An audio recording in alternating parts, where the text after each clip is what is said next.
കോഴിക്കോട് പേരാമ്പ്ര പാലേരിയിൽ സ്ഫോടക വസ്തു നിർമ്മാണത്തിനിടയിൽ പൊട്ടിത്തെറി. അപകടത്തിൽ കടിയങ്ങാട് സ്വദേശി അനിൽകുമാറിന് പരിക്കേറ്റു. ആൾതാമസമില്ലാത്ത വീട്ടിലാണ് പടക്ക നിർമ്മാണം നടന്നത് എന്നാണ് പ്രാഥമിക നിഗമനം. രതീഷ് വാസുദേവനാണ് കൂടുതൽ വിവരങ്ങളുമായി ചേരുന്നത്. രതീഷ്, എന്താണ് സംഭവിച്ചത്? ആൾതാമസമില്ലാത്ത വീട് എന്ന് പറയുമ്പോൾ അവിടെ ആളുകൾ ഇത്തരത്തിൽ പടക്ക നിർമ്മാണം നേരത്തെ തന്നെ നടത്തുന്നതായിരുന്നോ? കൂടുതൽ വിവരങ്ങൾ.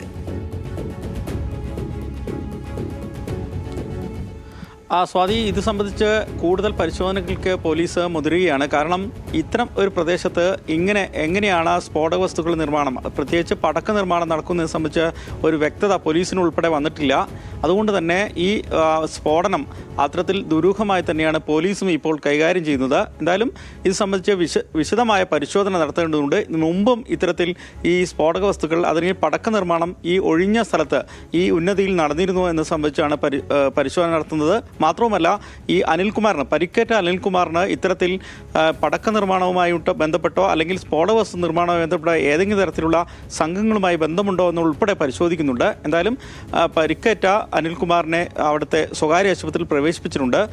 പോലീസ് എന്തായാലും വിശദമായി ഇത് പരിശോധിക്കാൻ തീരുമാനിച്ചിട്ടുണ്ട്. എന്തായാലും സംഭവം ഈ ഉന്നതിയിൽ ഇത്തരത്തിൽ ഒരു സ്ഫോടനമുണ്ടായത് വലിയ തരത്തിൽ ആളുകളെ ആശങ്കപ്പെടുത്തിയിട്ടുണ്ട്.